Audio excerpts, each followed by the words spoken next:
ఎత్తుకున్నాడమ్మ గులాబీ జెండా సావు నోటిలోన తలపెట్టినాడు స్వరాష్ట్ర పొద్దై వర్దిల్లినాడు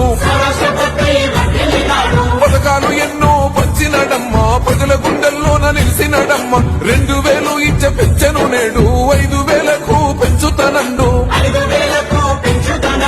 కళ్యాణ లక్ష్మితో కన్న తండ్రి కొండ మించి కాళ్ళు కడిగిండయో కేసీఆర్ ప్రతి ఇంటికి ధీమా అందించునే 5 లక్షల బీమా సారే మన సారే పెద్ద సారే కావాలంటున్నదే తెలంగాణ పల్లెలల్లా మల్ల కారే రావాలంటున్నదే తెలంగాణ జిల్లలల్లా